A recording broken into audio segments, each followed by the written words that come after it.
I adopted Bruno, who is a golden Labrador crossbreed of some kind, from Furry Rescue Italy in April 2022. When Bruno arrived, he was 15 months old, so he was definitely post-puppyhood, but possibly still going through adolescence. So what I have now, so we were several months on, so nearly sort of 18 months old, what I have is a very exuberant dog. He's very high energy, he's fun-loving. He, being a Labrador, is very food-driven, I would say food-driven to the extreme. But lots of fun to be around.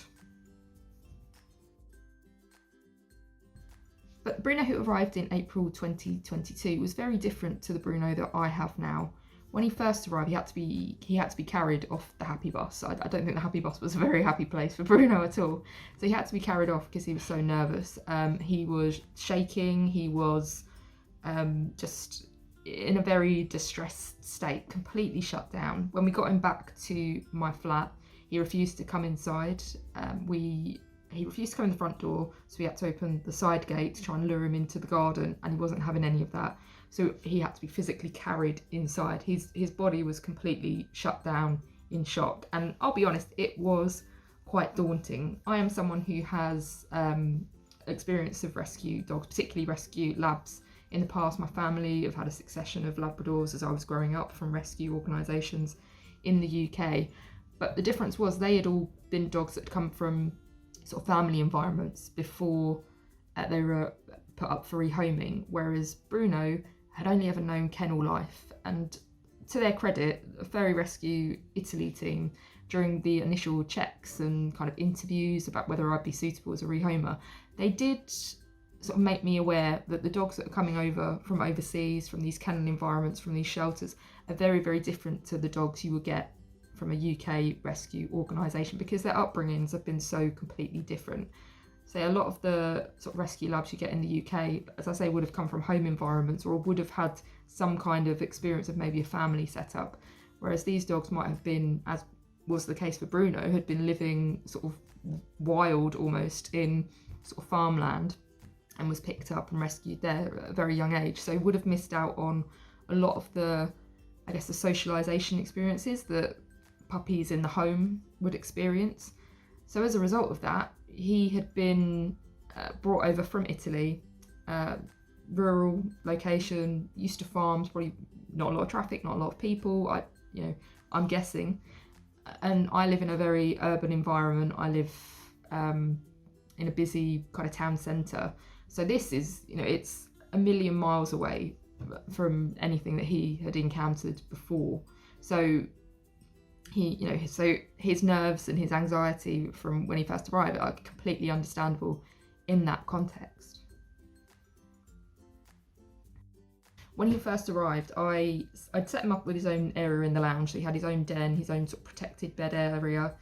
But I was also conscious of the fact that I didn't want to push the pair of us building a bond. So I tried to take quite a sort of hands-off approach to sort of cultivating a relationship with him. I was very conscious of the fact that it had to be done at his pace.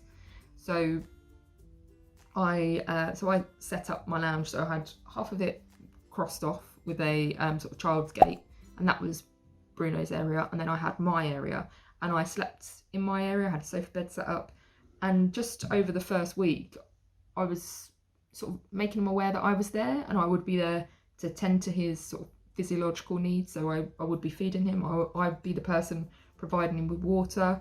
I'd be offering him treats, but I wouldn't force it, because, as I said, he was a very shy, shut down dog and very fearful of people, it would transpire. So I didn't want to push anything with Bruno.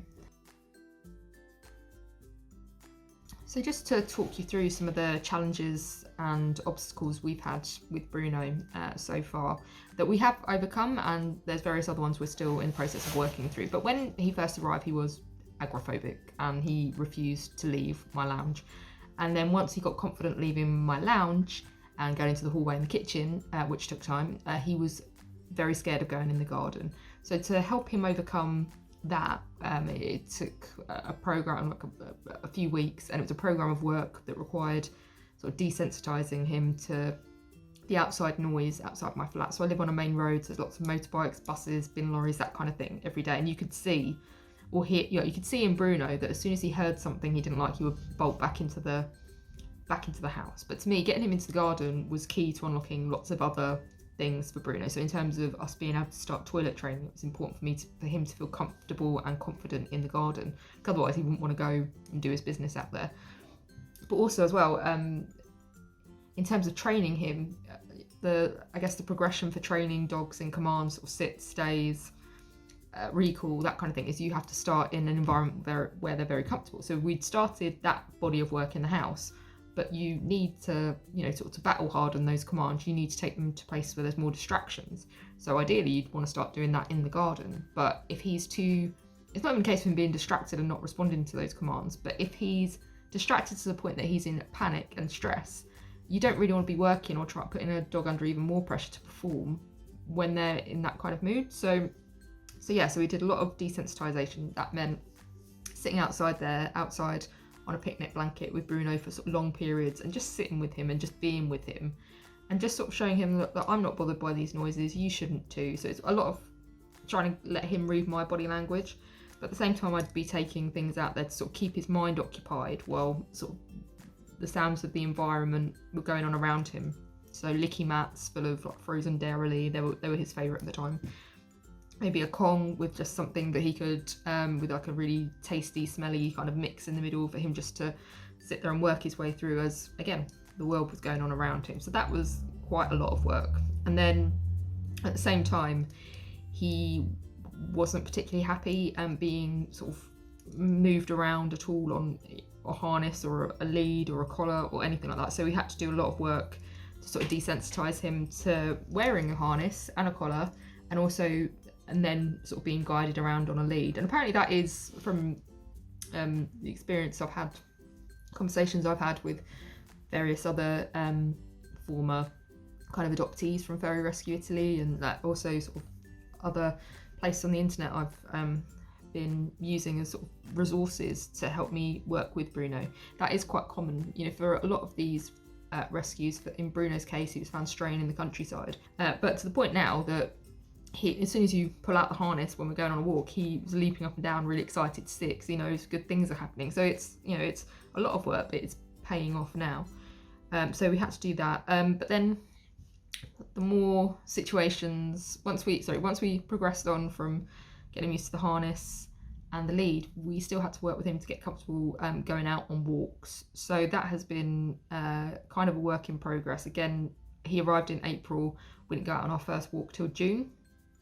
And so taking him out on walks, putting him in those environments, has unlocked or brought to the surface some of his other phobias and anxieties. So he is reactive to strangers, he is reactive to dogs, and he is reactive to some, mainly white vans now actually. He's getting over his phobia of cars, but yeah, main roads, we're not even chancing those at the minute, but sort of quiet roads, if he sees a car, he pretty much ignores it now. And we've been using sort of counter conditioning and positive reinforcement training to help him sort of work through those at the minute. But where dogs and strangers are concerned, that is still very much a work in progress. So there's been that as well. But in terms of helping him with his dog-to-dog reactivity, I'm quite fortunate in that my extended family all have dogs, and they're all of similar size to Bruno as well. So we've been kind of doing staggered introductions at distance in secure private places, private paddocks, that kind of thing, to get him used to other dogs in a sort of comfortable way, in a way that means he doesn't have to have this big OTT reaction, and he can learn through repeated exposures to the same dogs, like what's a nice way to behave. And because some of these dogs are slightly older than him, and just a bit calmer, I think he's learning from him that, oh, actually, when they see another dog, they go like this. Maybe I'll do that then. So it's really interesting to see. You can see him almost having sort of copycat-like behaviour when he sees how these other dogs react as well. So yeah, there's been lots and lots to work through. Also, my pile of dog training books has got bigger and bigger each month. I've basically got like a university library of dog training books now, trying to just read up on the best way to help Bruno. So to apply for Bruno, I sent in an application form, And then I had some follow-up messages from the head of the rescue in Italy, and then that was kind of backed up with support from the UK arm and their volunteers. So I had a video call with a lady who oversees the sort of rehoming process from the UK, and she didn't sugarcoat anything. She did say to me, you know, the dog that you are agreeing to adopt will have lived in a kennel environment, so is unlikely to be toilet trained. They're unlikely to have received any kind of training at all if they've, you know, based on, you know, what their past is. So in Bruno's case, he was found straying on farmland with the rest of his litter, so wouldn't have been raised in a home. He's unlikely to have been taught sit, stay, you know, all the classic dog commands. So you are going to be starting with a blank slate, but at the same time a dog that has an unknown sort of history. So be prepared for that. And I know the rescue does the best it can in terms of assessing how the dogs will be with people, how they will be with other dogs, and, you know, cat testing where they can, but it's very difficult to know with any degree of certainty that the dog you're applying for, how they will be when they arrive, because you have to sort of factor in it's a very different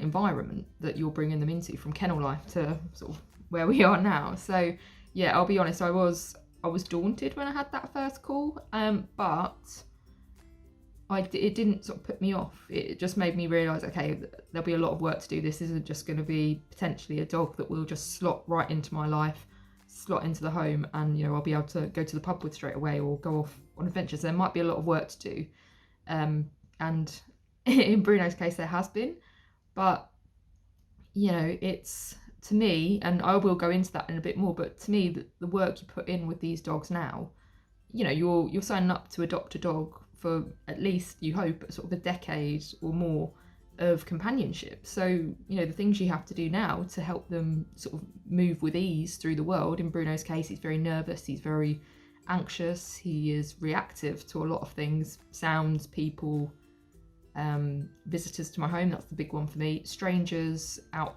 on walks, and pretty much, and actually we're learning things all the time that he'll react to. You know, there's a lot to work through there with Bruno, but as I say, I'm hoping, and, you know, you adopt a dog on the idea or the understanding that you're going to have, you know, a decade or more of companionship. So the work you have to do now is, you know, it's almost like a short-term sacrifice for long-term gains. It's very unlikely, in my experience, that the dog who arrives will immediately slot into your vision of what you thought dog ownership would look like. They're going to need time to settle in. They're going to need time to get over their long journeys here. And as is the case with Bruno, they're going to need time to get over their past experiences and traumas. So give them time, give them your patience, and give them all your love. And, you know, and one of the best things about, actually, I've found with Furry Rescue Italy, actually, is there's loads of support in the background. We were all added to a WhatsApp group, everyone who adopted a dog in April 2022, and the amount of support and comfort I've taken from that group when things haven't gone right with Bruno, when we have had a bad day, when, you know, he's, the first time I had visitors over and he barked and I thought he was going to bite someone. He didn't. But, you know, I didn't know him at that point, so I didn't know what his behaviour was acting out on. You know, there's so much support from the rescue organisation itself. In the early days, when I was struggling with his agoraphobia, I had some of their past adoptees and foster people sort of give me calls and just talk me through sort of, you know, what I was experiencing was completely normal, just stick with it. So there's lots of support out there, and yeah, just be patient.